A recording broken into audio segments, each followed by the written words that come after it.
Shalom, selamat hari Minggu. Selamat beribadah di tempat Anda masing-masing. Kita akan bersama-sama untuk memulai ibadah kita pada Minggu pagi hari ini. Mari kita sembah Tuhan, kita rindukan hadiratnya, kita bersuka cita dalam kasih Tuhan. Amin. Amin. Haleluya. Satu pujian, kami terima kuasa-Mu Tuhan.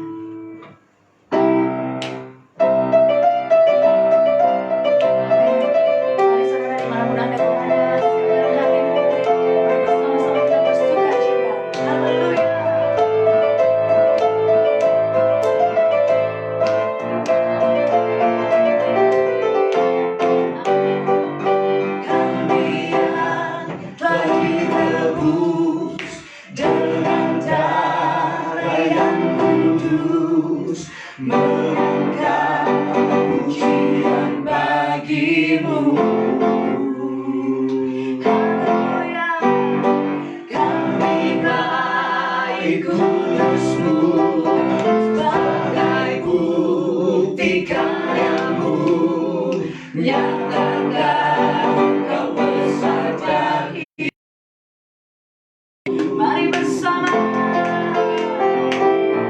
berlari sampai tujuan, mendapatkan mahkota kekal. Kami terima kuasa-Mu Tuhan, kami terima kebenaran yang Engkau sediakan untuk kami bawa di setiap langkah. Dimanapun kami berdiri, dimanapun kami kan pergi, di situ pasti mujizat-Mu terjadi. Amin,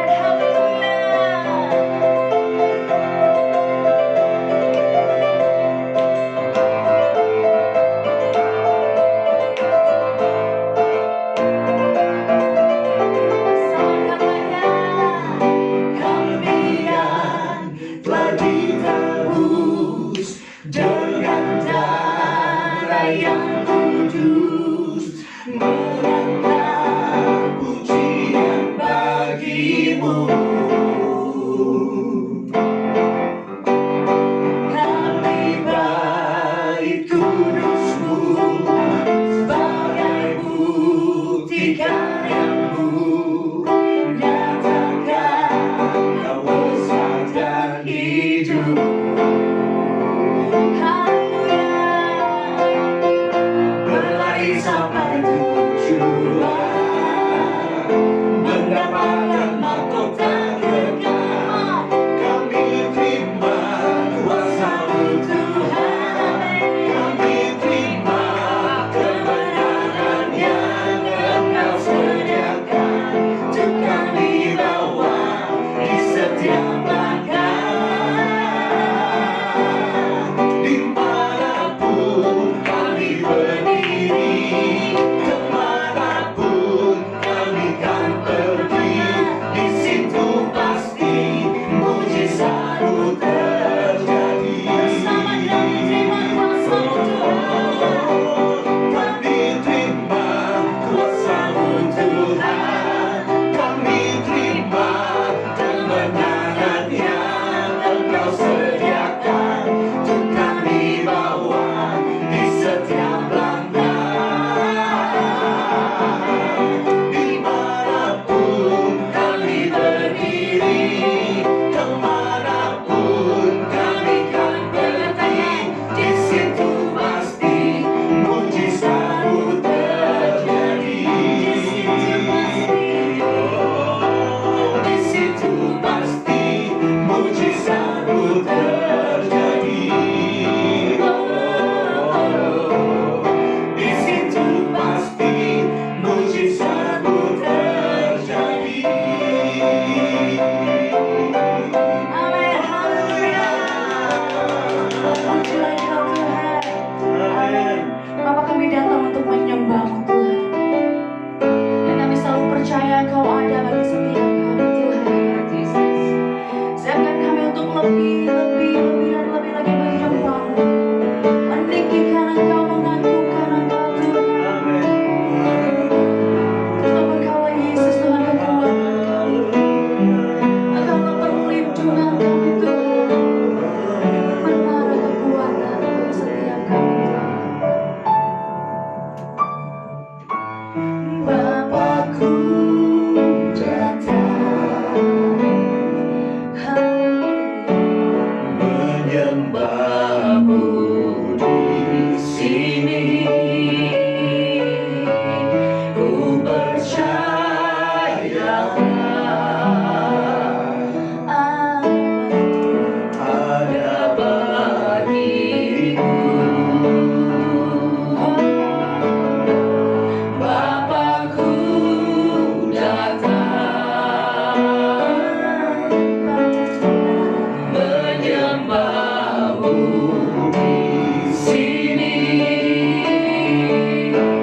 usah ku cemas, kau penghiburku.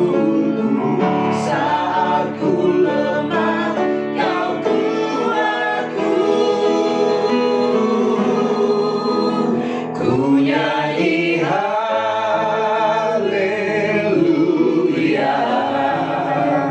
ku nyanyi haleluya.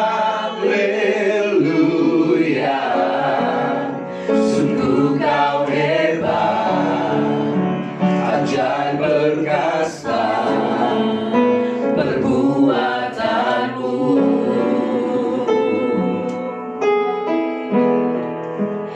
Ku nyanyi haleluya, ku nyanyi haleluya.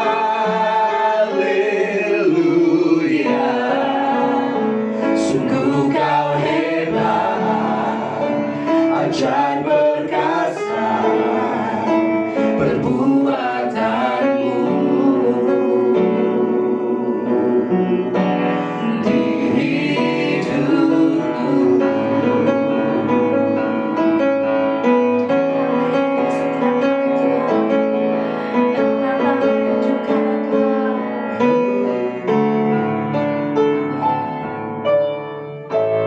Bapakku jaga, menyembahmu di sini. Ku percaya ada bagiku. Bapakku datang, menyembahmu di sini. Ku percaya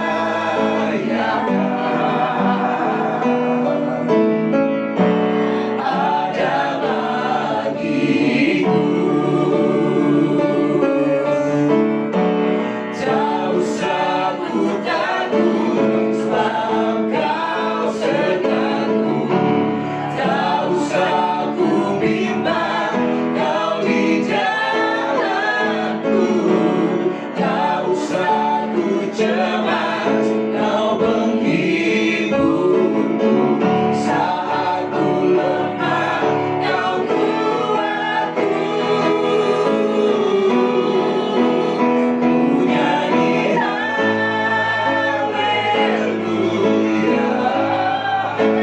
ku nyanyi haleluya. Sungguh kau hebat, ajaib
Haleluya, sungguh kau hebat, ajaib perkasa perbuatanmu.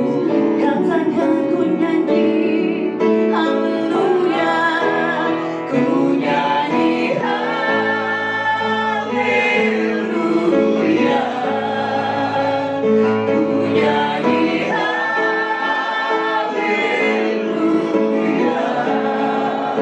sungguh kau hebat, ajaib perkasa perbuatanmu. Di hidupku, haleluya. Dan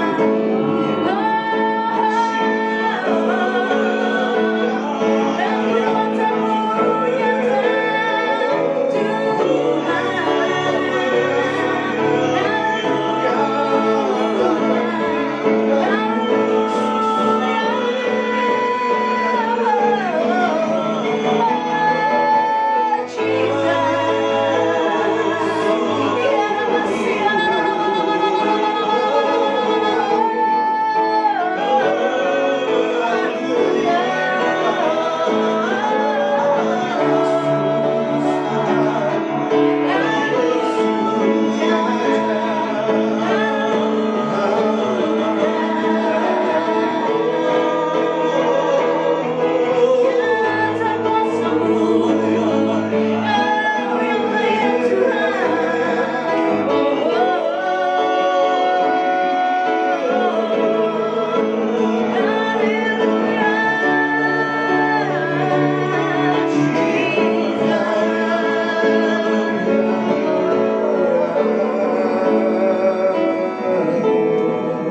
kuasamu terlebih besar.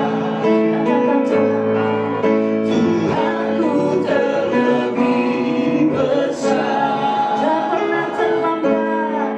tak pernah terlambat janji-Mu ya Tuhan, pulihkan hidupku. Kuasamu terlebih besar, Terlebih besar. Tuhanku terlebih Ya Tuhan, Kau terlebih besar. Ya Tuhan. tak pernah terlambat janji-Mu ya Tuhan, pulihkan hidupku. Katakan Kuasamu terlebih besar, Tuhanku terlebih besar, tak pernah terlambat janji-Mu ya Tuhan, menolong hidupku.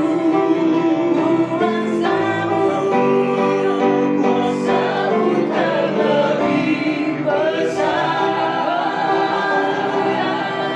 Tuhanku terlebih besar,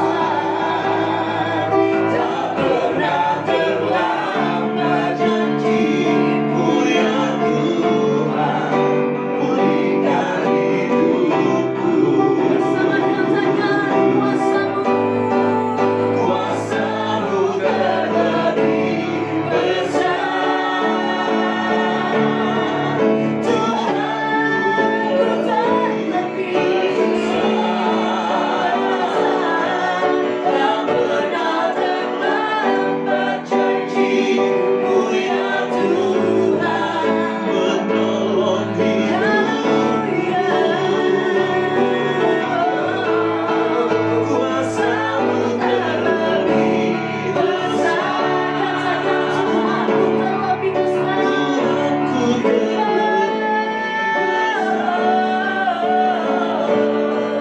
tak pernah terlambat janji-Mu ya Tuhan, pulihkan hidupku. Kuasamu Tuhan. Kuasamu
terlebih besar.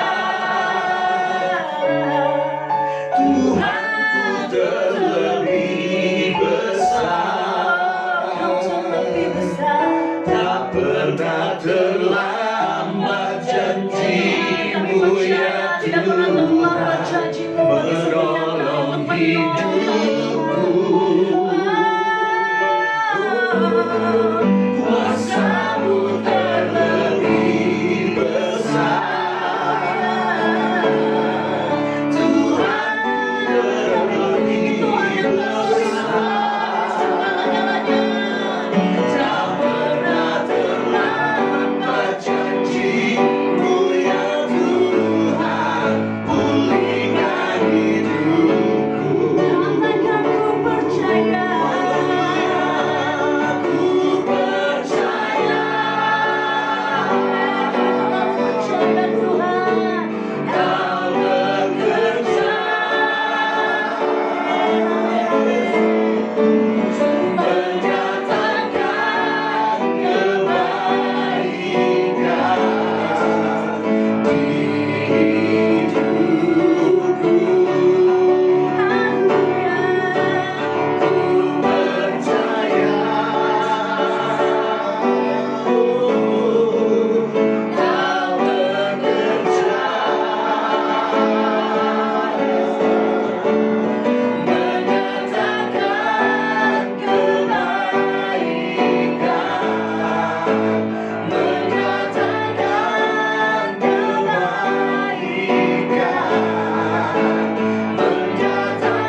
Amazing grace, how sweet the sound that saved a wretch like me.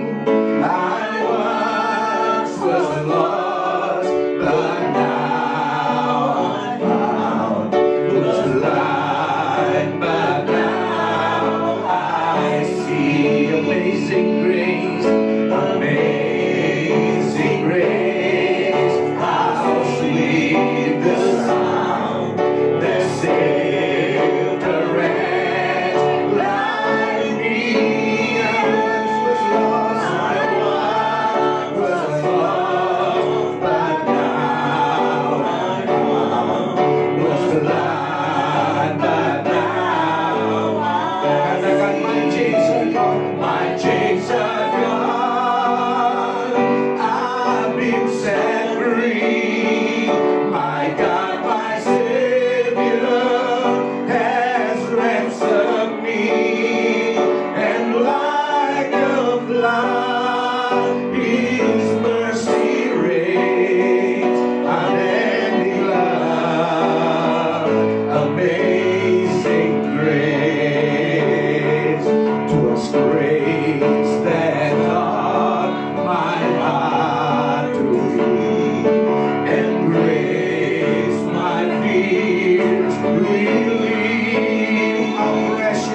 How precious did that grace appear. The hour I first believed. My chains are gone, my chains are gone. I've been set free. My God, my Savior has ransomed me, and like a flood, His mercy reigns, unending love, amazing grace. The Lord has promised good to me. The Lord has promised good to me. His word, my hope secures. He will my shield and portion be, as long as life endures. My chains are gone, my chains are gone. I've been set free. My God, my Savior has ransomed me, and like a flood, His mercy reigns, unending love, amazing grace. Baik, terakhir kita nyanyikan The earth shall soon dissolve like snow. The sun forbear to shine, but God who called me here below will be forever mine. My chains are gone, I've been set free. My God, my Savior has ransomed me, and like a flood, His mercy reigns, unending love, amazing. My chains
untuk anugerah-Mu yang ajaib itu Tuhan. Anugerah-Mu yang menyelamatkan kami. Anugerah-Mu yang memindahkan kami dari kerajaan kegelapan kepada kerajaan terang. Tuhan, terima kasih Engkau yang mengeluarkan kami dari lumpur dosa, masuk di dalam kemuliaan-Mu Tuhan, mengalami kekuatan,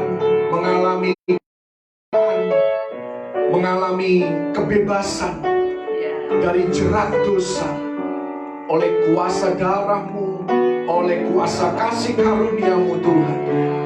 Kami mengucap syukur anugerah-Mu yang ajaib Tuhan. Amin.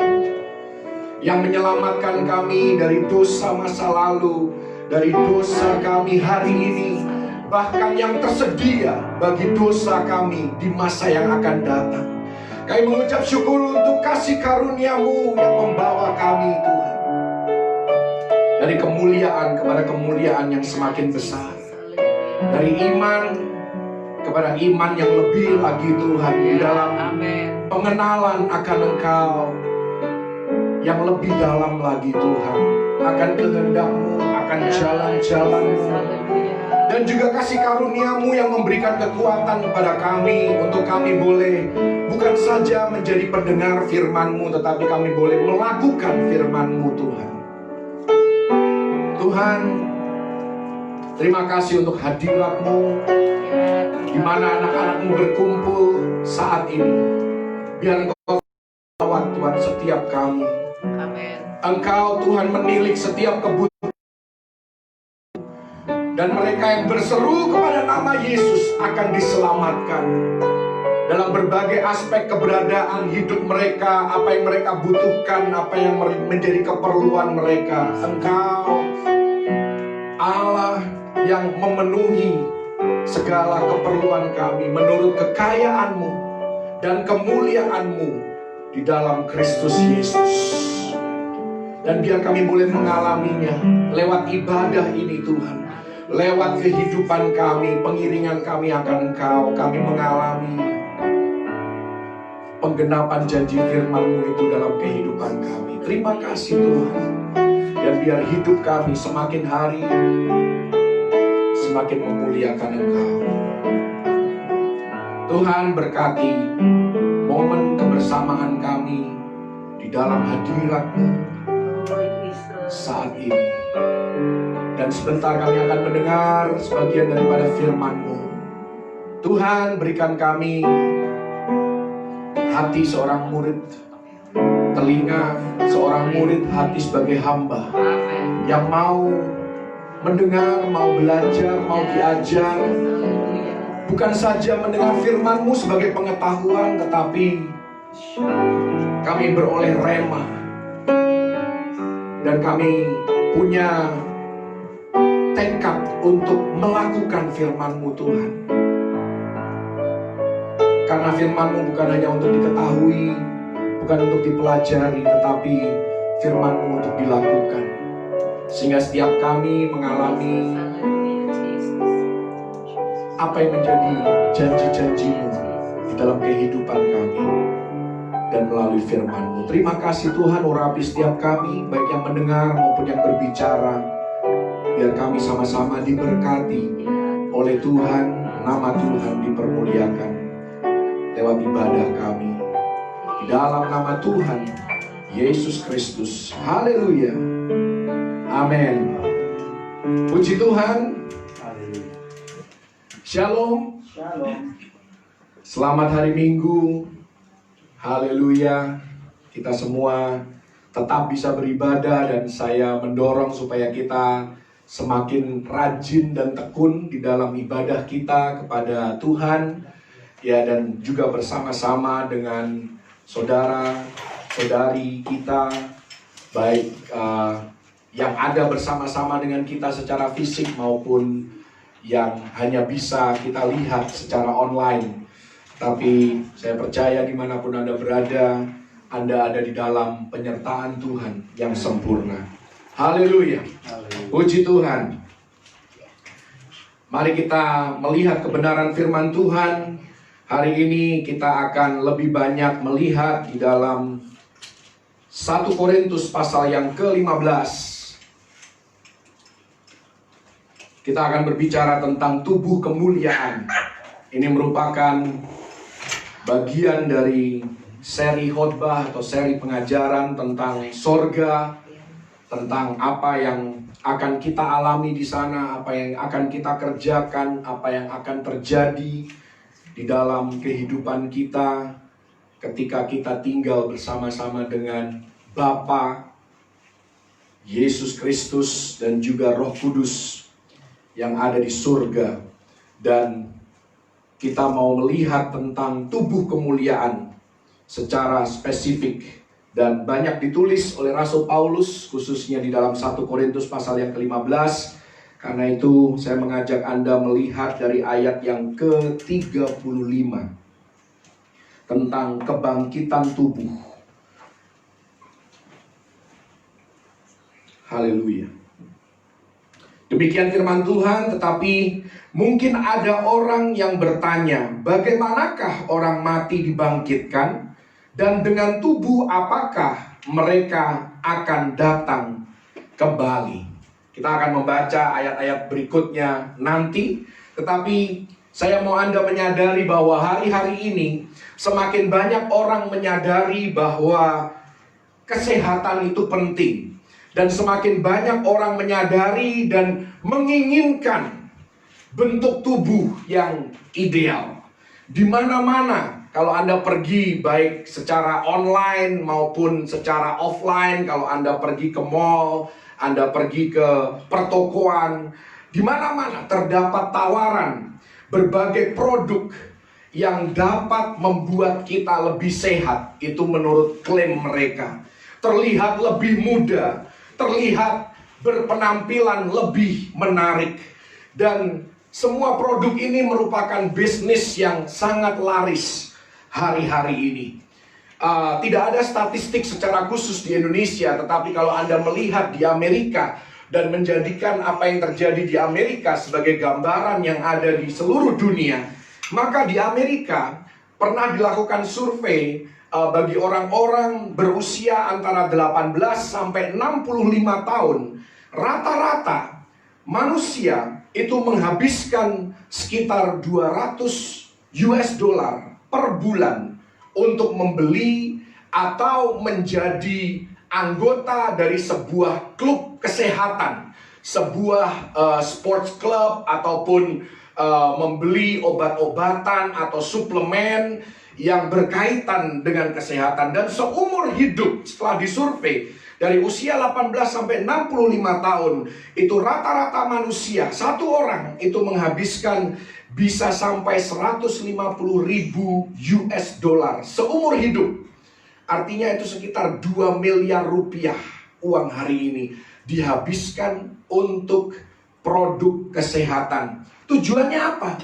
Supaya memiliki kesehatan yang prima, supaya bisa memperpanjang usia, supaya bisa mempermudah penampilan. Ya, bahkan banyak orang hari-hari ini tidak ragu untuk melakukan operasi plastik supaya bisa tampil sempurna. Kenapa saya kasih tanda kutip? Karena sebagus apapun kualitas operasi plastik Anda tidak akan pernah sempurna tanpa tanda kutip.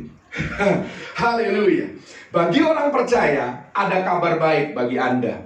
Karena Tuhan akan memberikan kesempatan bagi Anda dan saya untuk mengalami transformasi secara radikal.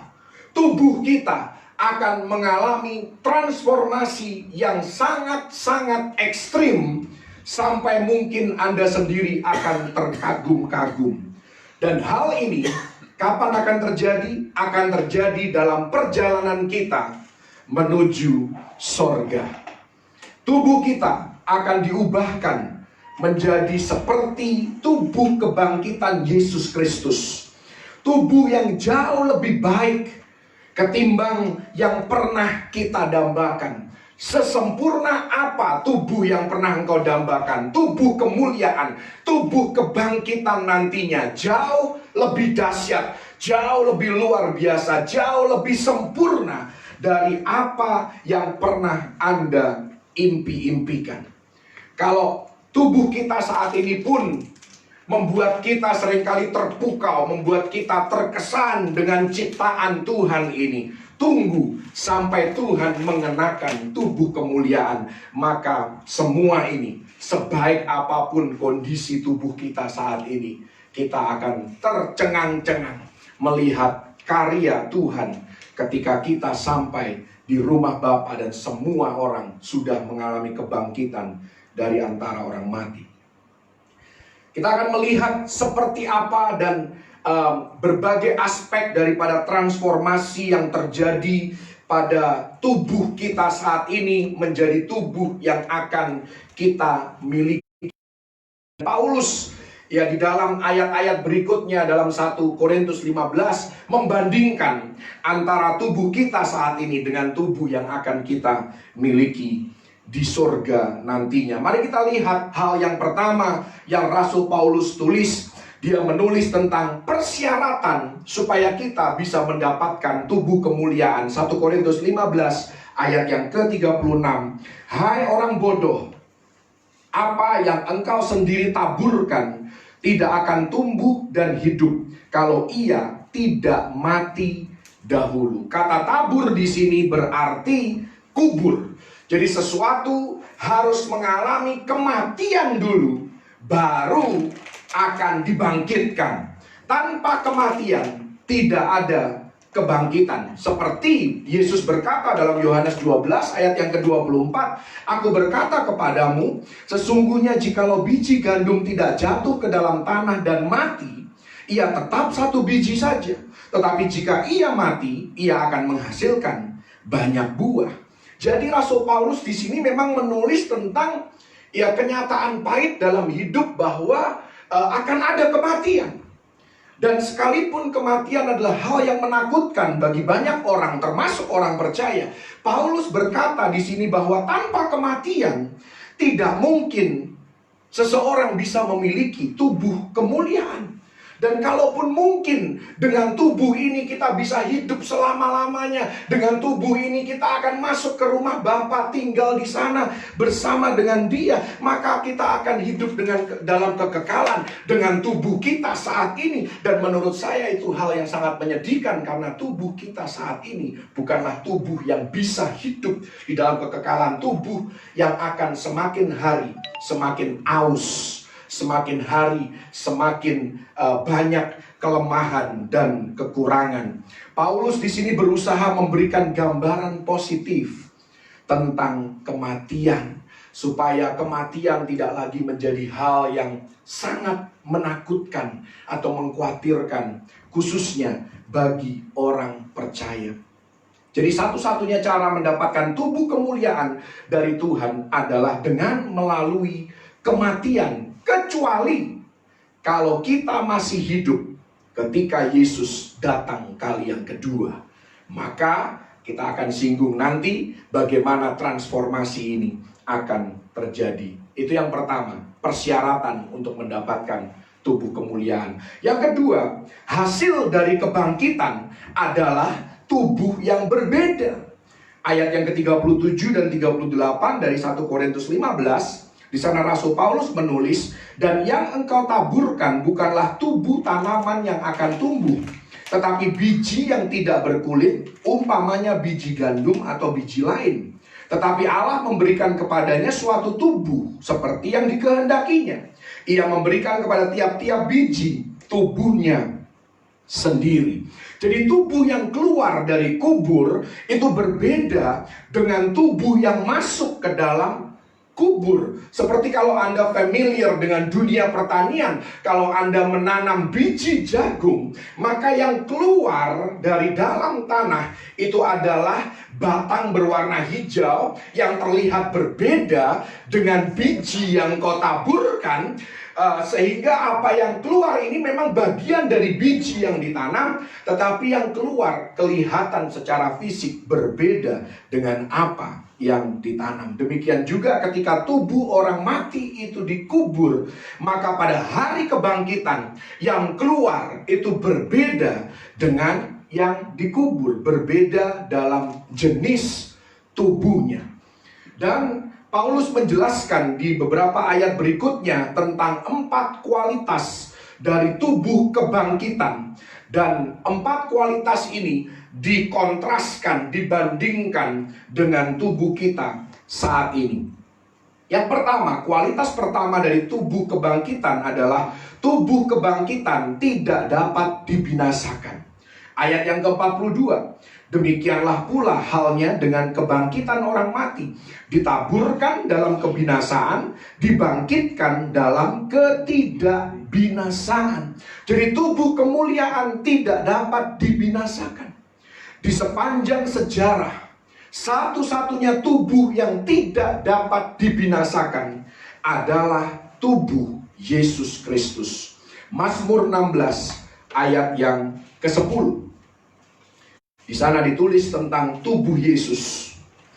Sebab engkau telah menyerahkan aku ke dunia orang mati, dan tidak membiarkan orang kudusmu melihat kebinasaan. Ini berbicara atau bernubuat tentang tubuh Yesus Kristus yang tidak dapat dibinasakan. Dan tubuh seperti inilah yang akan kita dapatkan nantinya.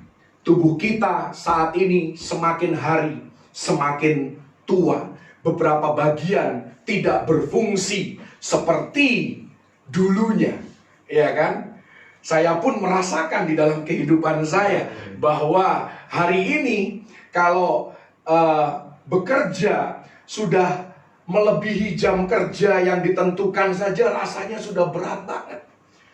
Ya, makanya kemarin seharusnya saya khotbah, tetapi karena Sabtu saya harus ngantor dan ada meeting, itu pun sudah membuat, padahal cuma beda 1 hari, saudara. Biasanya 5 hari kerja, ini cuma ditambah 1 hari menjadi 6 hari. Itu pun sudah mulai mengalami keausan, sudah mulai mengalami kelelahan, dan tidak sekuat dulunya ketika masih muda. Jadi tubuh yang tidak dapat dibinasakan artinya tidak bisa merosot, tidak bisa membusuk. Tubuh yang abadi, tidak pernah bertambah tua. Anda bisa bayangkan tubuh yang tidak pernah bertambah tua. Berapa usia kita di surga? Itu nanti pesan atau untuk sesi yang selanjutnya ketika kita berbicara tentang ya, bagaimana kondisi di sorga. Tidak pernah merasa lelah, bayangkan saudara. Tidak pernah merasa bosan, tidak pernah mengalami kecelakaan, dan tidak bisa mengalami kecelakaan. Anda tidak bisa mengalami kecelakaan di sorga. Kecelakaan hanya terjadi di bumi. Haleluya. Tidak akan mengalami penyakit, bebas dari rasa sakit, dan bebas dari kematian. Itu yang pertama, tubuh kemuliaan tidak dapat dibinasakan. Yang kedua, tubuh kemuliaan dapat dikenali. 1 Korintus 15 ayat yang ke-43 bagian A.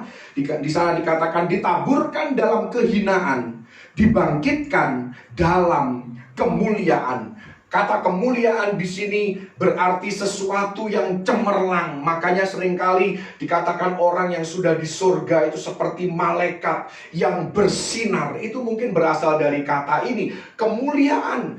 Ya, di sini dikatakan ditaburkan, dikubur dalam kehinaan, tetapi dibangkitkan di dalam kecemerlangan, dibangkitkan di dalam kegemerlapan.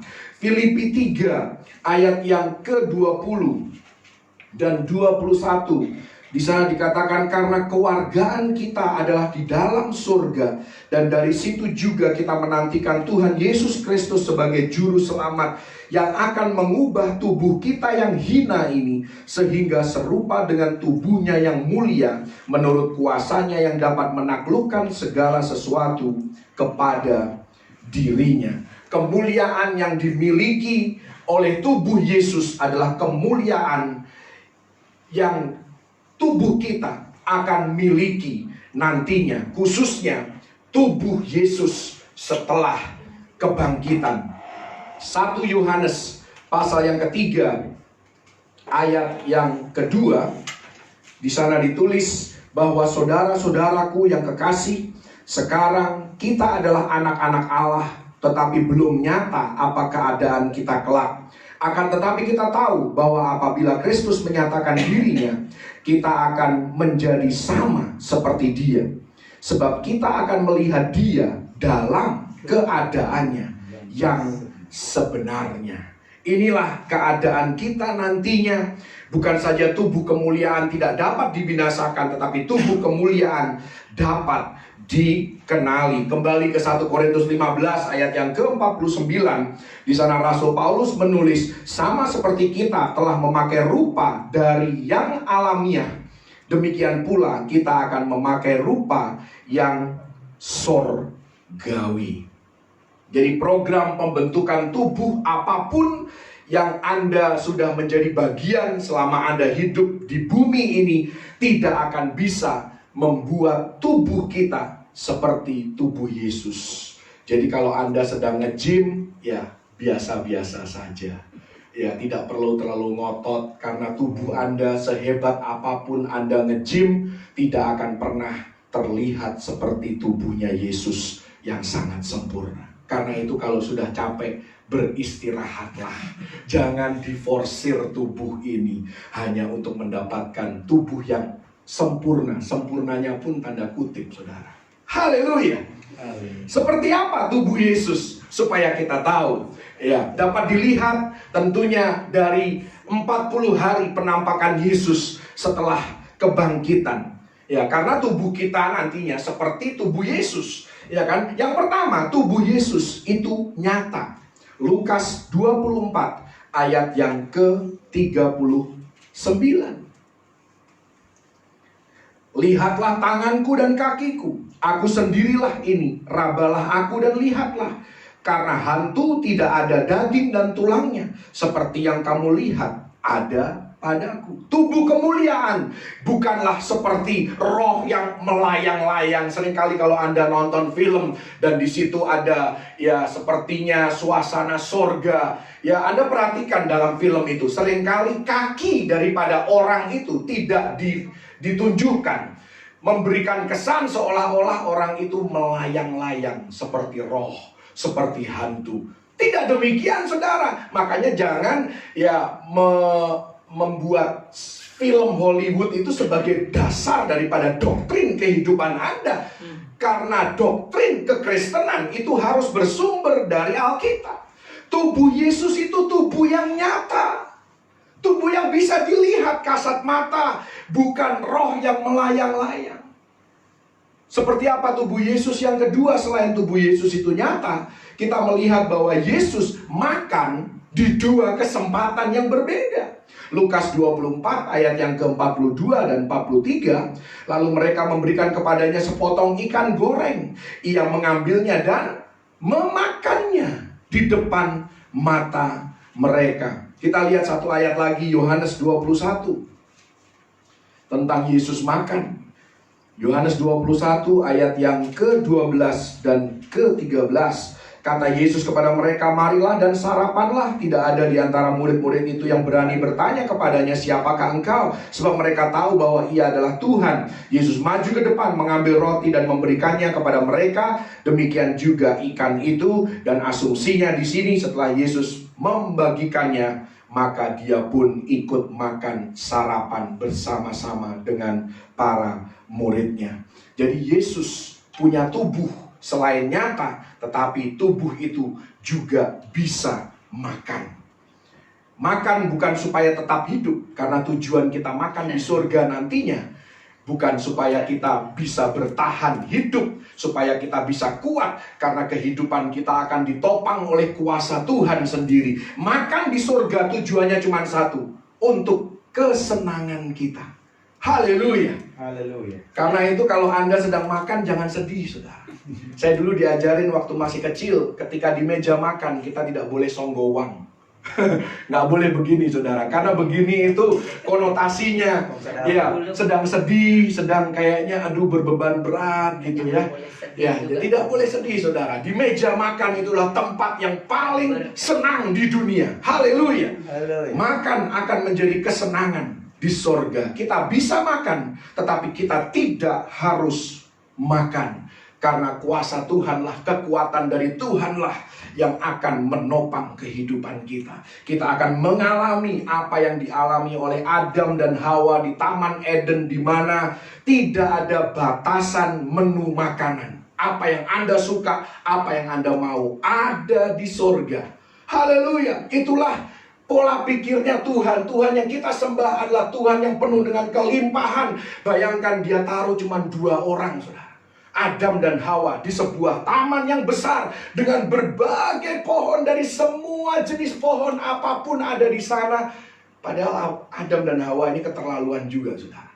Ya sudah dikasih begitu banyak ya pohon, satu-satunya pohon, dari situ mereka makan. Bingung juga. Itulah manusia, saudara. Semakin dilarang semakin penasaran. Haleluya. Tubuh kemuliaan seperti apa? Tubuh kemuliaan. Yang ketiga, tubuh kemuliaan itu bisa disentuh. Karena Yesus di dalam Yohanes 20 ayat yang ke-27, Yesus menyuruh Thomas untuk menyentuh tubuhnya. Ya, Yohanes 20 ayat yang ke-27. Di sana dikatakan, kemudian Yesus berkata kepada Thomas, taruhlah jarimu di sini dan lihatlah tanganku, ulurkanlah tanganmu dan cucukkan ke dalam lambungku, dan jangan engkau tidak percaya lagi, melainkan percayalah. Jadi tubuh kita akan mengalami renovasi dan transformasi total. Tubuh kita tetap tubuh yang nyata, bisa makan dan dapat disentuh. Karena itu kalau Anda melihat di ayat yang ke-17 dari Yohanes 20, Yesus berkata kepada Maria untuk tidak memegang tubuhnya. Dikata Yesus kepadanya, janganlah engkau memegang aku, sebab aku belum pergi kepada Bapa, tetapi pergilah kepada saudara-saudaraku dan katakanlah kepada mereka bahwa sekarang aku akan pergi kepada Bapakku dan Bapamu, kepada Allahku dan Allahmu. Yesus tidak perlu mencegah Maria kalau tubuhnya tidak bisa disentuh. Tapi karena tubuhnya bisa disentuh, makanya Yesus berkata, jangan pegang aku sebelum aku pergi kepada Bapa. Dan tubuh Yesus dikenali oleh murid-muridnya. Yesus setelah kebangkitan sama dengan Yesus yang bersama-sama dengan mereka sebelum kematiannya. Para murid begitu yakin akan hal ini, sehingga mereka itu rela mati sambil memproklamirkan realita kematian dan kebangkitan Yesus. Kalau mereka bisa begitu yakin dan mereka bisa begitu rela untuk mati demi nama Yesus, itu artinya bahwa tubuh kemuliaan Yesus itu benar-benar dapat dikenali. Dan seperti inilah tubuh kita nantinya di sorga. Kita akan mengenali orang-orang yang kita kenal di bumi, dan mereka akan mengenali kita. 1 Korintus 13 ayat yang ke-12. Haleluya. 1 Korintus 13 ayat yang ke-12, di sana dikatakan, karena sekarang kita melihat dalam cermin suatu gambaran yang samar-samar, tetapi nanti kita akan melihat muka dengan muka. Sekarang aku hanya mengenal dengan tidak sempurna, tetapi nanti aku akan mengenal dengan sempurna, seperti aku sendiri dikenal. Bahkan kita akan memiliki pengenalan yang lebih di sorga ketimbang sekarang kita di bumi. Kita bisa kenal baik dengan seseorang di bumi, tetapi ketika kita sampai di sorga, kita akan kenal lebih baik lagi dengan orang ini. Sedekat apapun hubungan kita dengan orang itu di bumi. Bahkan ketika Musa dan Elia menampakkan diri bersama-sama dengan Yesus, para murid Yesus mengenali mereka sebagai manusia yang nyata.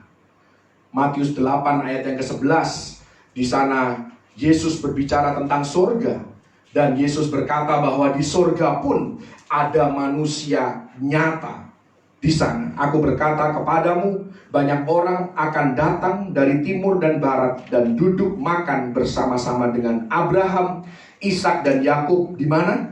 Di dalam kerajaan surga. Jadi di surga pun ada manusia nyata. Itulah tubuh kemuliaan. Kita melihat dari penampakan Yesus dan pengajaran Yesus. Hal yang ketiga tentang tubuh kemuliaan, kita kembali ke 1 Korintus 15 ayat yang ke-43 bagian B sekarang. Di sana dikatakan ditaburkan dalam kelemahan, dibangkitkan dalam kekuatan. Jadi tubuh kemuliaan ya, selain tidak dapat dibinasakan, dapat dikenali. Yang ketiga, tubuh kemuliaan itu penuh dengan kekuatan. Bahkan kekuatannya tidak lagi terbatas. Kalau hari ini Anda bekerja beberapa jam saja, Anda sudah lelah, maka tubuh kemuliaan tidak akan terbatas kekuatannya.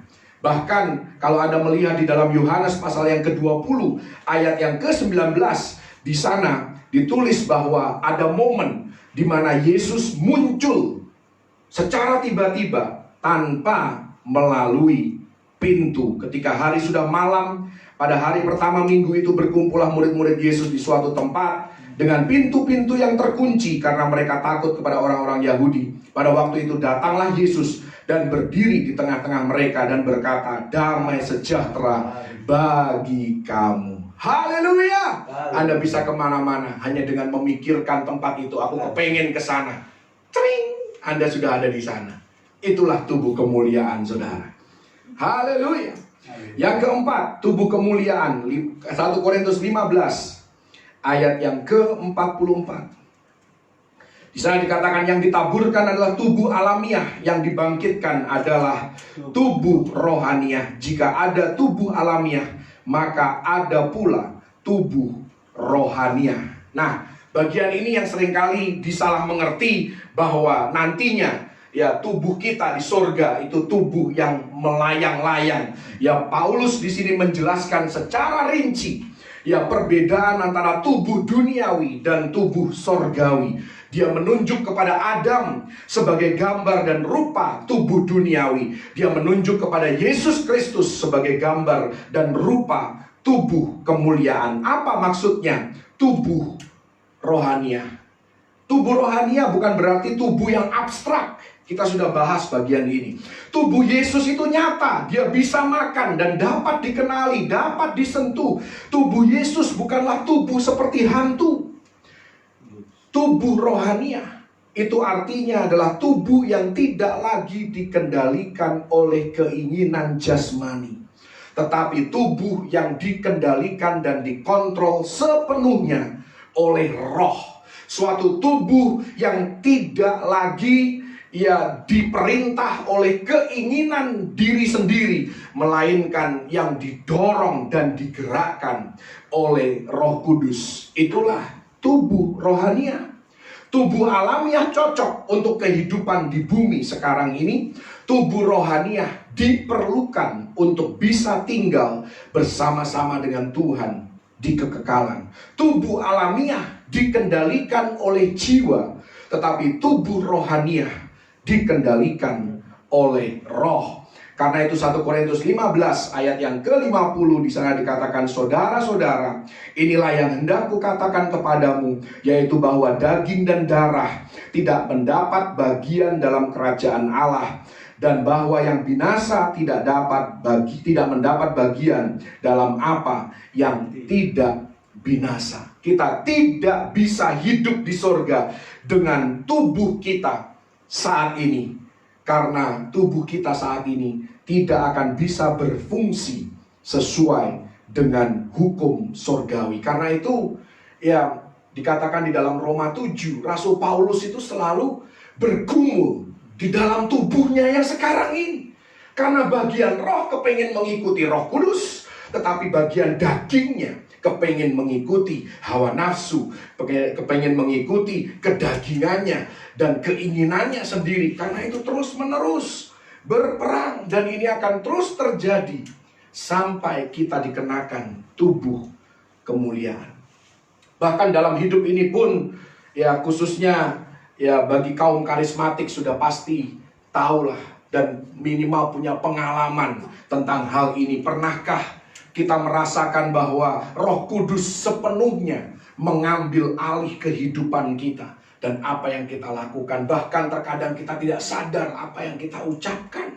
Ya, Anda yang suka berkhotbah, Anda pasti tahu ketika apa yang Anda ucapkan itu Anda pikir, wah ini sesuatu yang dahsyat. Dan Anda tahu bahwa itu bukan bersumber dari Anda sendiri.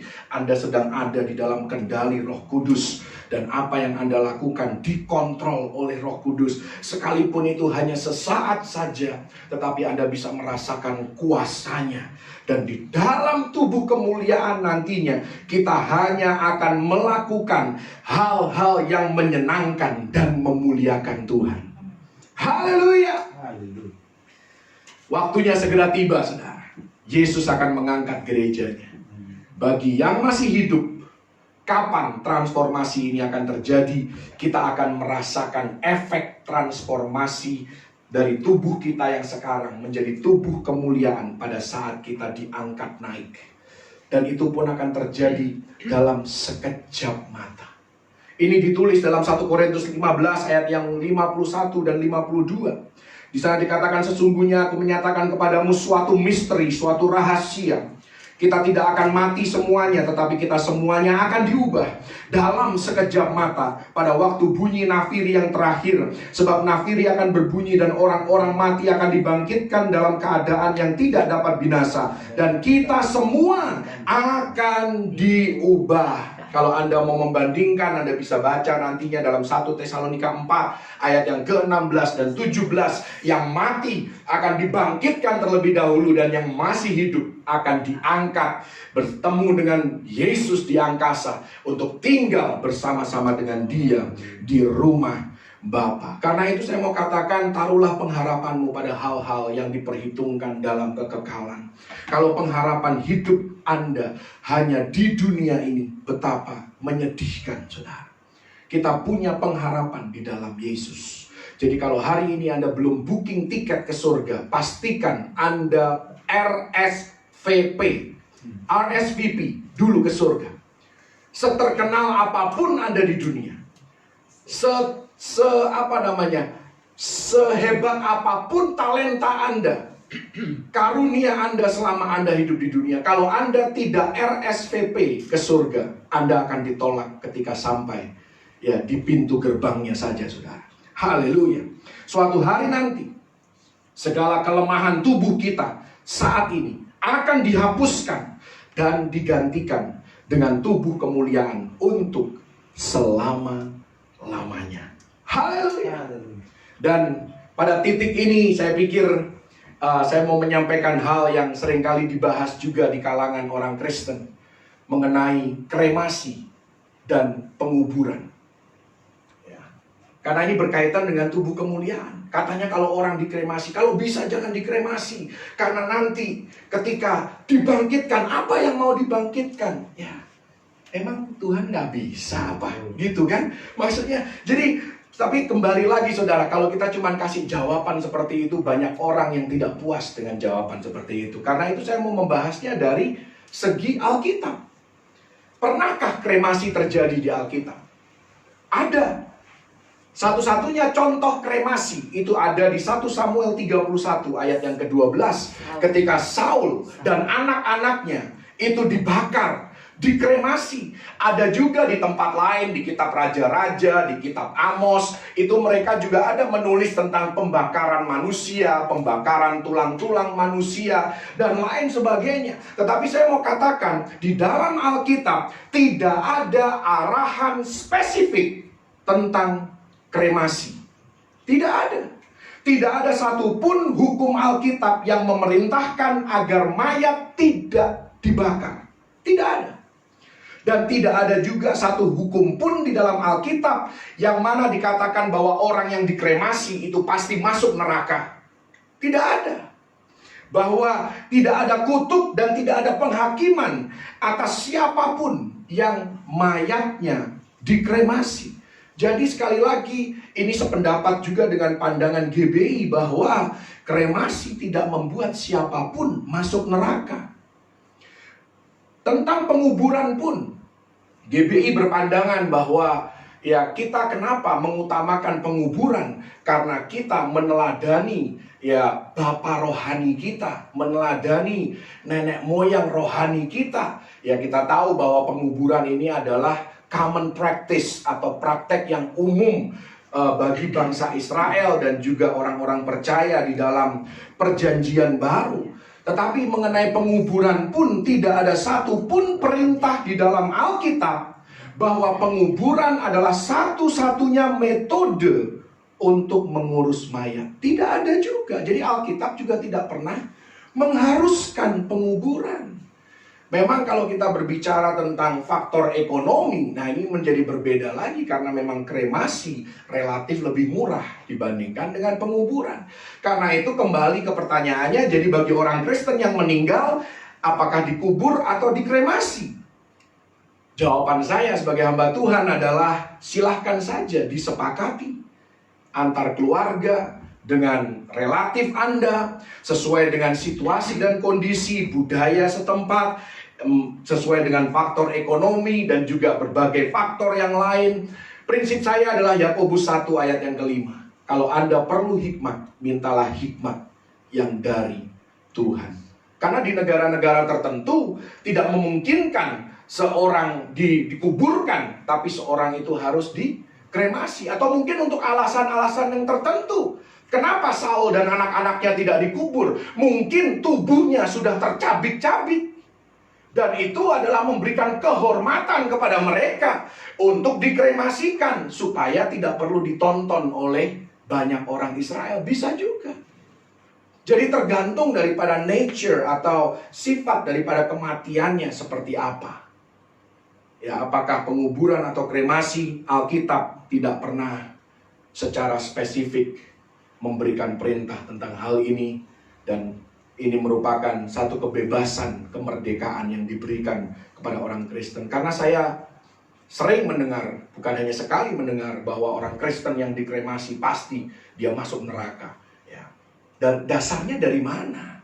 Memang ada kalanya di perjanjian lama ketika ada tulang-tulang manusia itu dibakar di atas mezbah, itu menajiskan mezbah itu. Tapi bukan berarti dari situ bisa disimpulkan bahwa itu kremasi. Dan itu kremasi membuat orang terkutuk, membuat orang dihakimi oleh Tuhan.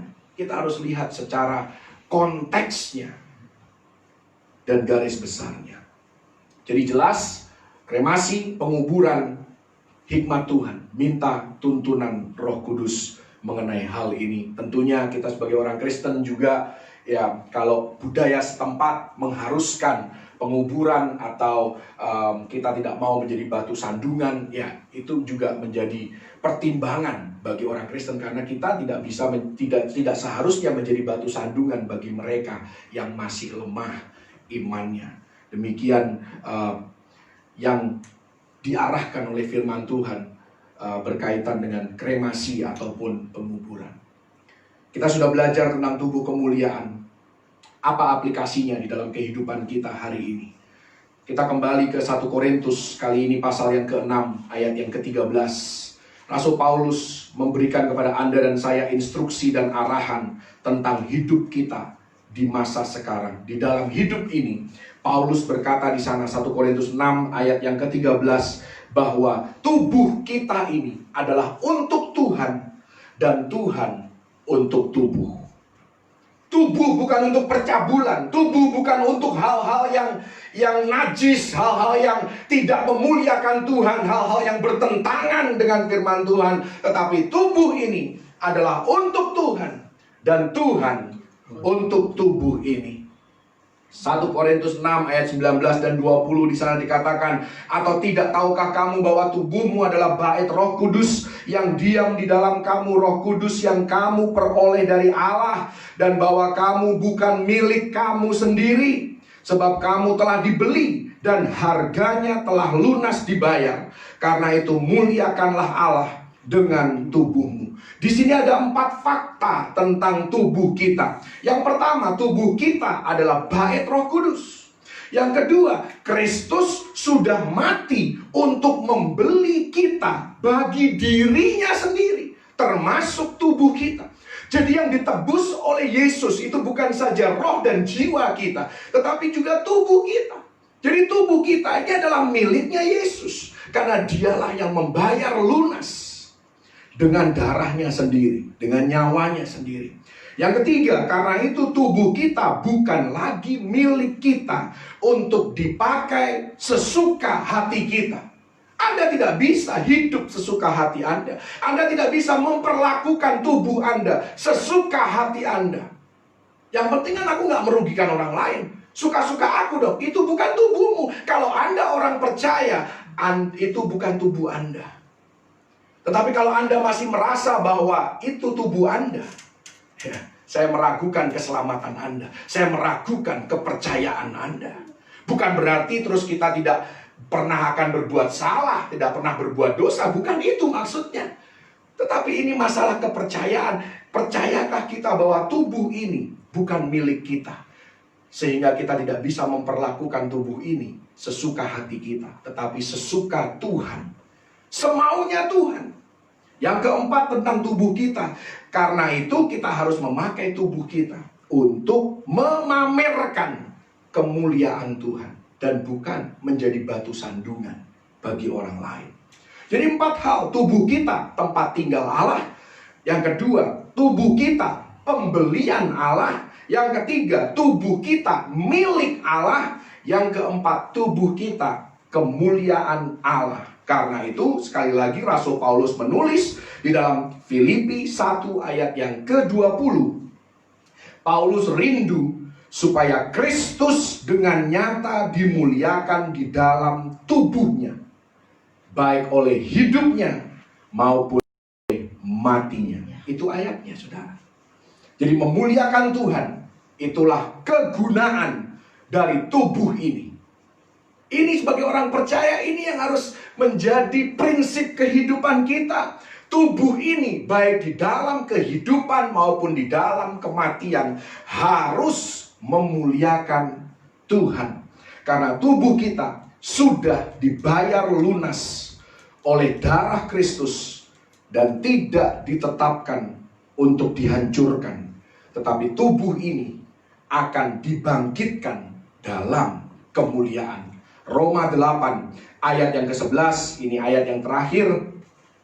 Dan jika roh Dia yang telah membangkitkan Yesus dari antara orang mati diam di dalam kamu, maka Ia yang telah membangkitkan Kristus Yesus dari antara orang mati akan menghidupkan juga tubuhmu yang fana itu oleh rohnya yang diam di dalam kamu. Tubuh ini tidak akan pernah dibuang, tidak akan pernah dicampakkan, melainkan telah lunas dibayar oleh darah Yesus. Karena itu jagalah tubuh ini semaksimal mungkin dan pakailah hanya untuk kemuliaan nama Yesus. Haleluya. Tuhan Yesus memberkati. Puji Tuhan. Thank you, Jesus.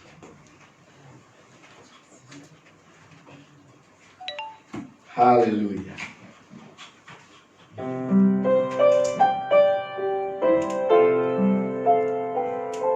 Haleluya.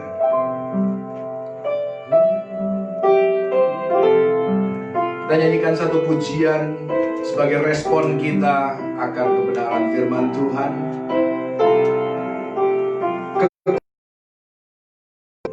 Ketenangan batinku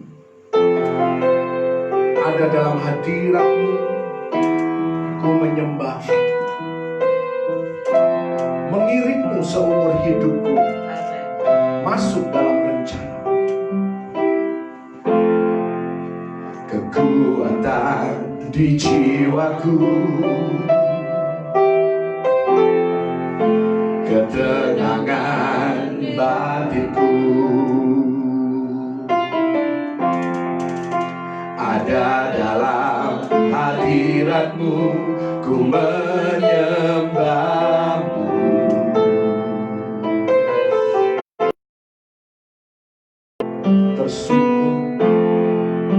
Tersungkur ku di kakimu,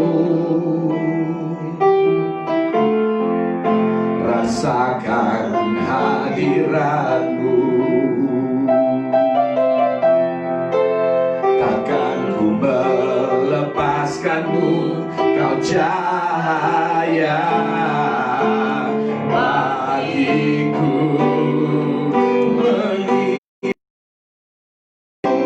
Seumur hidupku masuk dalam rencanamu Bapa. Pikiranku, kehendakku, ku serahkan padamu. Harapanku hanya di dalam-Mu. Ku kan teguh bersama-Mu Tuhan. Jadikan-Ku bejana-Mu untuk memuliakan, mengiring-Mu, mengiring-Mu seumur hidupku. Masuk dalam rencana-Mu Bapa. Pikiranku, kehendakku, ku serahkan padamu. Harapanku hanya di dalam-Mu. Ku kan teguh bersama-Mu Tuhan. Jadikan-Ku bejana-Mu untuk memuliakan-Mu, mengiring-Mu, mengiring-Mu seumur hidupku. Masuk dalam rencana-Mu Bapa. Pikiranku, kehendakku, ku serahkan padamu. Harapanku hanya di dalam-Mu. Ku kan teguh bersama-Mu Tuhan.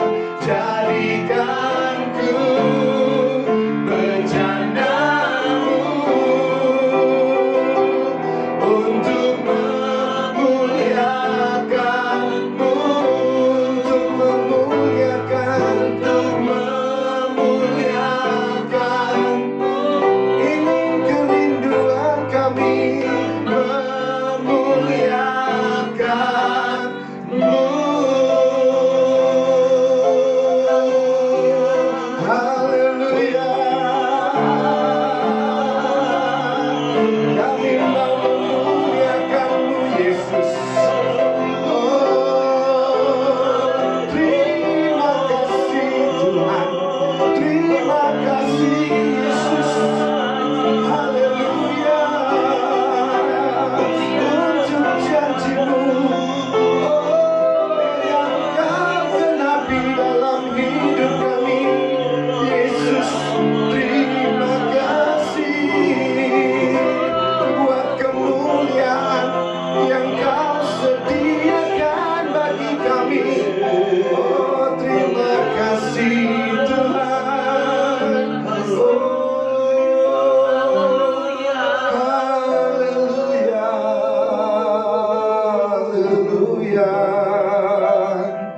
Terima kasih Tuhan. You are here, moving in our midst. I worship You.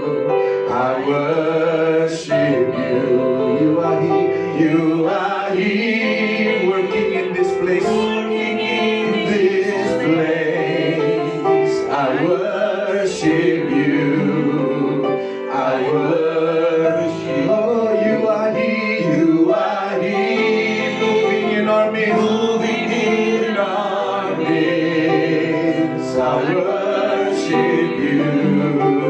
I worship you. You are here, working in this place. I worship you. I worship you.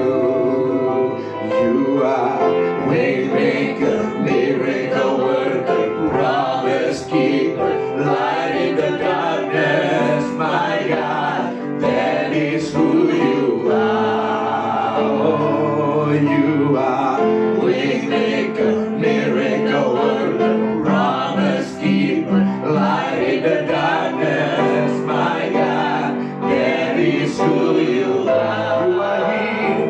You are here, touching every heart, touching every heart. I worship you. Oh, I worship you. You are here, healing every heart.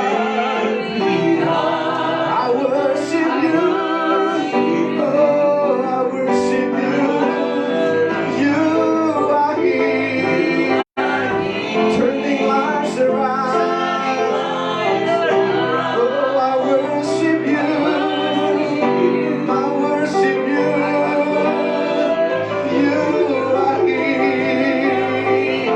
Oh, mending every heart. I worship you. Oh, I worship you. Oh, everyone singing. Waymaker, miracle worker, promise keeper, light in the darkness, my God, that is who you are. Everyone singing, waymaker, miracle worker, light in the darkness, my God, that is who you are. You are waymaker, miracle worker, promise keeper, light in the darkness, my God, that is who you are.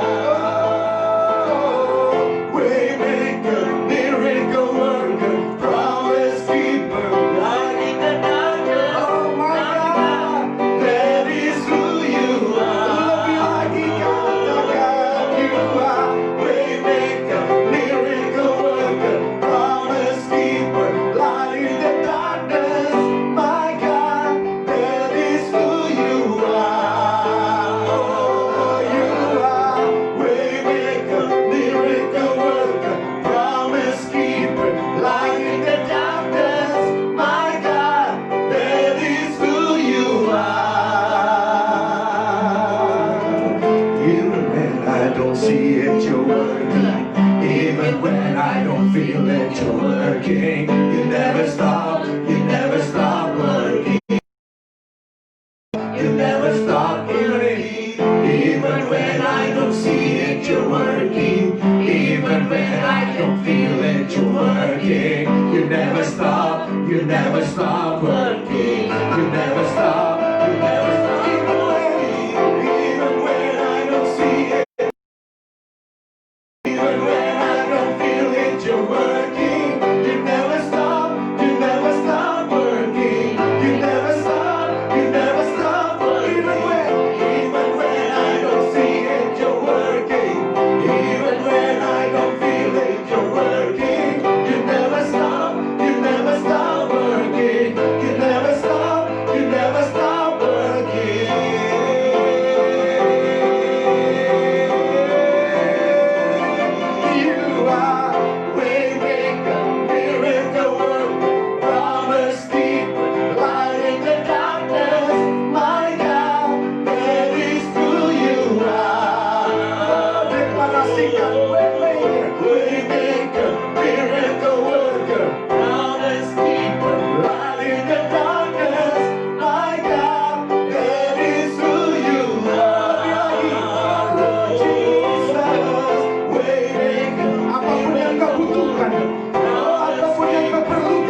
perkataan ini tentang Yesus.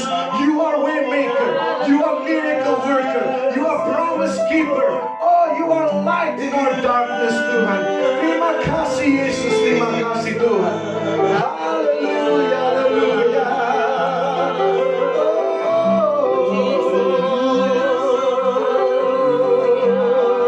Thank you Jesus.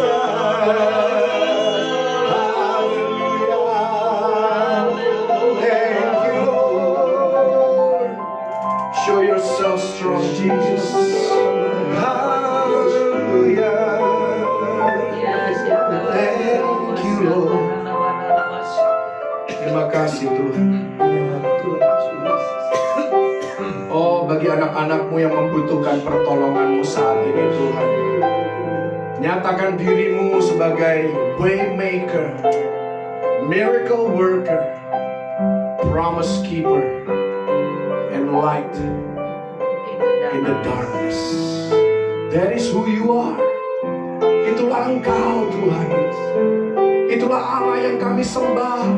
Itulah Allah yang kami layani. Amin. Dan kepadanya lah kami menaruh pengharapan kami. Terima kasih Tuhan.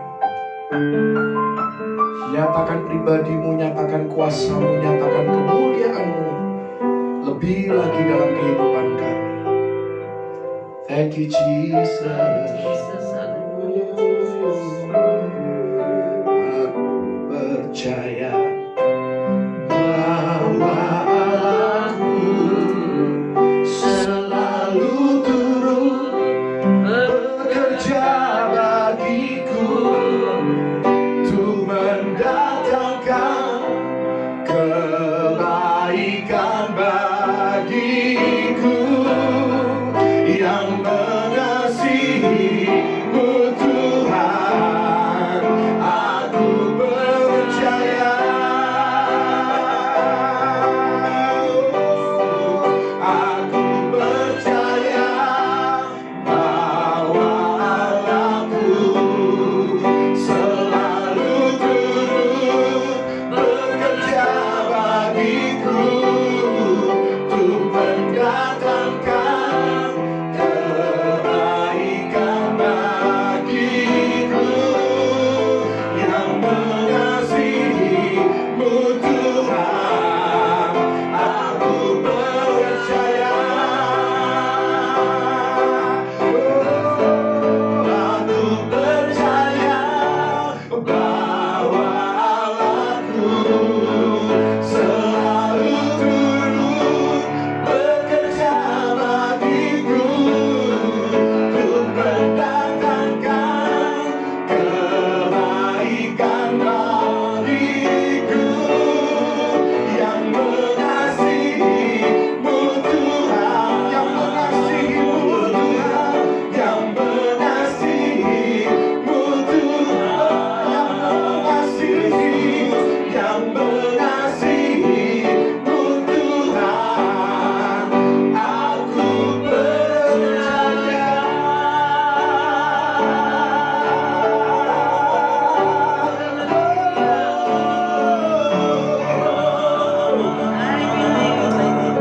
Kami percaya Tuhan, dan kami tahu sekarang bahwa Allah turut bekerja Yes. di dalam segala hal untuk mendatangkan kebaikan bagi mereka yang mengasihi Engkau Ya Tuhan. dan terpanggil oleh karena namamu dan rencanamu Tuhan. Amin.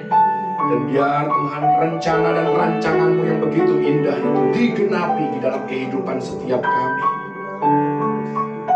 Kami mengucap syukur untuk janji firman-Mu. Terima kasih Tuhan untuk perintah daripada firman-Mu. Ajar kami lebih lagi untuk kami dapat menjalani satu kehidupan di mana tubuh kami mendatangkan kemuliaan bagi nama Tuhan. Kami memakai tubuh kami dan segala keberadaannya dengan segala talenta, karunia, keahlian, kemampuan yang Kau berikan. Dan sisa waktu yang ada biar kami semakin memaksimalkan penggunaan tubuh kami untuk kehormatan bagi nama Tuhan. Biar kami melakukan hal-hal yang menyenangkan dan memuliakan Tuhan. Kami hidup lebih lagi dipimpin oleh Roh Kudus.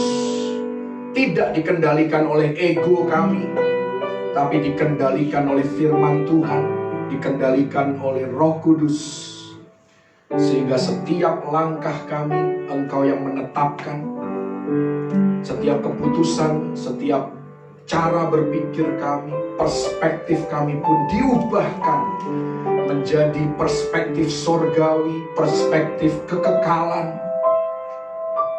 Dan saat kami menantikan hari itu Tuhan, di mana kami akan bersama-sama dengan Engkau, biar kami mulai melatih diri kami, mulai kami membiasakan diri Tuhan, sehingga ketika kami sampai di sana, kami tidak kaget, kami tidak terkejut, karena kami sudah terbiasa hidup seperti Engkau mau, seperti yang Kau kehendaki Tuhan. Ajar kami Tuhan, terus menyadari bahwa tubuh ini bukan milik kami lagi. Tubuh ini tidak seharusnya kami salah gunakan. Engkau sudah berinvestasi besar atas tubuh ini Tuhan. Engkau memberikan berbagai organ yang luar biasa. Karena itu Engkau menyebutnya tempat tinggal Roh Kudus. Dan kami tidak seharusnya menyalahgunakan, meremehkan tubuh kami. Kami menyadari bahwa iblis selalu berusaha untuk meremehkan tubuh kami, menjelek-jelekkan tubuh kami, dan mengecilkan tubuh kami. Tuhan, biar kami tidak terjerat dengan pemikiran yang salah. Biar kami tidak terjebak dengan pola pikir duniawi, sehingga mengkontaminasi, mencemarkan tubuh ini dengan berbagai hal yang tidak berkenan kepadamu Tuhan. Kalau ada keterikatan atas dosa, keterikatan atas hal-hal duniawi pada tubuh kami saat ini Tuhan, dengan kuasa darah Yesus kami patahkan kuasa daripada setiap jeratan dosa, setiap Tuhan keinginan duniawi. Dalam nama Yesus, roh narkoba, roh miras, dalam nama Yesus. Bahkan Tuhan yang terjerat dengan merokok, dalam nama Yesus. Dalam nama Yesus, lepaskan. Yang terjerat dengan obesitas Tuhan, dalam nama Yesus, lepas. Lepaskan. Biar kami memiliki pola hidup yang sehat, pola hidup Tuhan yang baik Tuhan. Perjudian dalam nama Yesus, seks bebas dalam nama Yesus.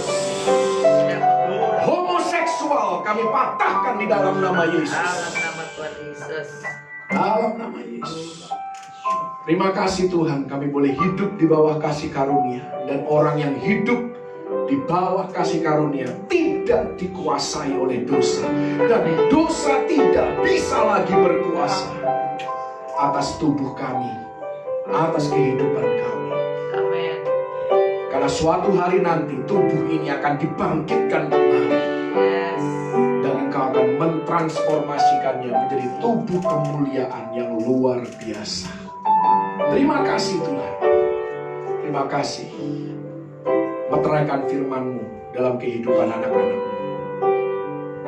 Berikan hikmat kepada kami saat kami harus mengambil keputusan, saat kami harus memilih. Biar Tuhan, kami boleh terus berada di dalam kehendak-Mu yang sempurna.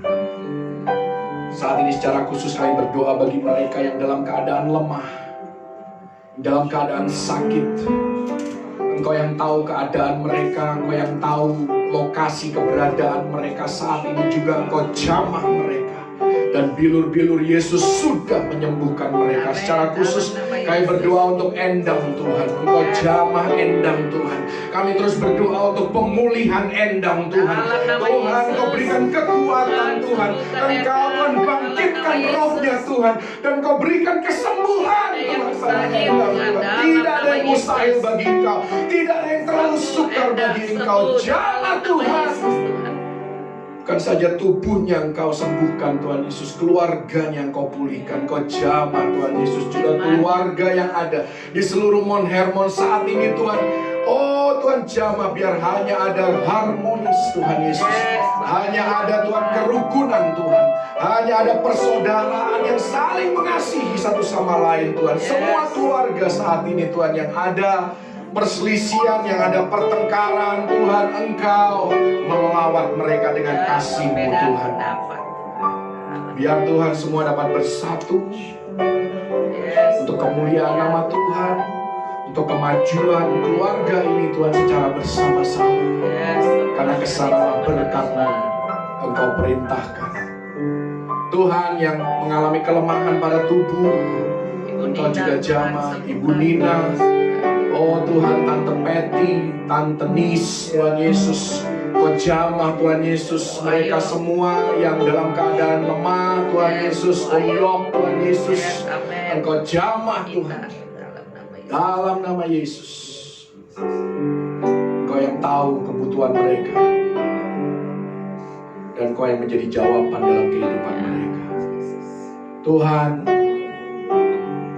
Kami berdoa biar tidak ada anak-anak-Mu yang lemah, tidak ada anak-anak-Mu yang miskin, tidak ada anak-anak-Mu yang berkekurangan, tidak ada Tuhan Yesus yang malas.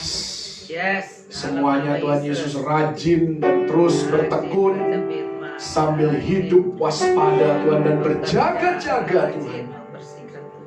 Kami tidak ceroboh di tengah pandemi yang ada Tuhan. Kami berdoa untuk percepatan penghentian pandemi Corona dalam nama Yesus. Tidak lagi virus ini menjadi sesuatu yang mematikan, sesuatu yang mengerikan, sesuatu yang menakutkan. Di dalam nama Yesus diputuskan penyebarannya dalam nama Yesus. Terima kasih Tuhan. Keluar masuk kami diberkati. Kemanapun kami pergi, dimanapun kami berada, Engkau menyertai dan melindungi anak-anak-Mu. Engkau menjagai setiap kami, menjauhkan kami dari segala mara bahaya, celaka maupun maut. Virus, bakteri, penyakit tidak dapat menyentuh tubuh kami. Kami diberikan kesehatan ilahi supaya kami dapat memuliakan Engkau dengan tubuh jasmani kami. Setiap senjata yang ditempa terhadap kami dan keluarga besar kami tidak akan berhasil di dalam nama Tuhan Yesus Kristus. Karena penyertaan perlindungan-Mu yang sempurna atas anak-anak-Mu. Mereka yang memberi dengan setia, Tuhan memberi dengan sukacita. Kami percaya Engkau memberkati mereka. Engkau tidak akan membiarkan mereka kekurangan, dan Engkau akan membuat mereka melihat hari-hari yang baik Tuhan. Segala keperluan mereka dicukupkan, bahkan lebih daripada cukup, sehingga mereka menjadi berkat bagi orang-orang di sekitar kehidupan mereka. Tuhan, juga mereka yang dengan setia, dengan penuh ketaatan mengembalikan apa yang menjadi milik Tuhan, persembahan persepuluhan ke dalam rumah perbendaharaan supaya tersedia makanan di sana. Kiranya Engkau membukakan tingkap langit atas kehidupan mereka, membuat tanah di bawah kaki mereka tanah yang subur, dan Engkau memberkati pekerjaan tangan mereka, segala usaha mereka diberkati Tuhan. Mereka tidak pernah kekurangan. Bahkan Tuhan, mereka melihat Tuhan, keturunan mereka diberkati, usaha mereka diberkati, pelayanan mereka diberkati, dan semua orang di sekitar kehidupan mereka diberkati lewat kehidupan mereka. Engkau sendiri akan menghardik dan menghalau segala belalang pelahap, belalang pengerit, belalang lompatan, dan belalang pindahan di dalam nama Tuhan Yesus Kristus. Tidak dapat mengganggu taburan mereka di tanah yang baik, akan menghasilkan tuaian yang berlipat kali ganda. Nama Tuhan dipermuliakan. Terima kasih Tuhan untuk jaminan-Mu atas kehidupan kami. Dan biar Engkau juga memberkati semua ibadah yang ada Tuhan. Kalau sampai saat ini kami masih harus melakukannya secara online, biar Tuhan kami tidak kehilangan semangat, tidak kehilangan kerajinan kami, untuk ketekunan kami untuk mengikuti setiap ibadah yang ada, untuk mendengar firman-Mu. Oh Tuhan, berikan Tuhan jaringan dan juga akses yang diperluas Tuhan. Dari tempat ini biar namamu lebih lagi dipermuliakan di dalam setiap rumah tangga, di dalam setiap kehidupan mereka yang setia mendengar, setia mengikuti, setia berpartisipasi. Tuhan, Engkau memberkati di dalam kehidupan setiap mereka. Terima kasih Tuhan. Terima kasih untuk segala fasilitas yang Kau sediakan bagi setiap kami. Berkati semua ibadah yang ada, biar kuasa-Mu dinyatakan, nama-Mu dipermuliakan. Sempurnakan berkat-Mu saat kami mengangkat tangan di hadapan-Mu. Tuhan, Kau memberkati dan melindungi umat-Mu. Kau menyinari umat-Mu dengan dan memberikan kasih karunia-Mu. Kau menghadapkan wajah-Mu kepada umat-Mu dan memberikan kepada mereka damai sejahtera yang berlimpah-limpah di dalam segala keadaan. Mulai hari ini sampai Maranatha, Yesus datang kali yang kedua, bahkan sampai selama-lamanya. Di dalam nama Tuhan Yesus Kristus, terima berkat yang terbaik dari Bapa Surgawi dan umat yang terus berpengharapan hanya kepada Tuhan Yesus Kristus. Mari sama-sama katakan, amin.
Anda mau memberi baik kolekte maupun perpuluhan, Anda bisa mentransfernya melalui nomor rekening BCA 523 014 5247. Sekali lagi nomor rekening 523 014 5247 atas nama GBI Geraha Bethel Mount Hermon. Tuhan Yesus memberkati segala persembahan Bapak, Ibu, Saudara-saudari yang dikasihi oleh Tuhan Yesus Kristus. Dan jangan lupa nanti malam jam 19 waktu Indonesia bagian Barat masih dilakukan ibadah pujian, penyembahan, doa syafaat bagi negara dan juga kondisi di sekitar kehidupan kita, bahkan keadaan dunia ini. Juga setiap malam pukul 19 waktu Indonesia bagian Barat, khusus hari Selasa jam 4 sore atau pukul 16 waktu Indonesia bagian Barat ada ibadah WBI. Jadi Anda yang punya waktu, punya akses, Anda diharapkan untuk bisa bergabung di dalam ibadah wanita Bethel Indonesia setiap hari Selasa mulai pukul 4 sore waktu Indonesia bagian Barat. Saya kira pengumuman itu saja. Dengan ini ibadah kami sudah selesai. Tuhan Yesus memberkati. Selamat hari Minggu dan sampai berjumpa di ibadah berikutnya. Minggu depan, ya tanggal 2 Agustus. Benar? 2 Agustus tahun 2020, kita sudah masuki bulan yang baru. Maka minggu pertama ada perjamuan kudus. Karena itu persiapkan segala sesuatu yang dibutuhkan sehingga semuanya dapat berjalan dengan baik. Tuhan Yesus memberkati. Shalom. Shalom.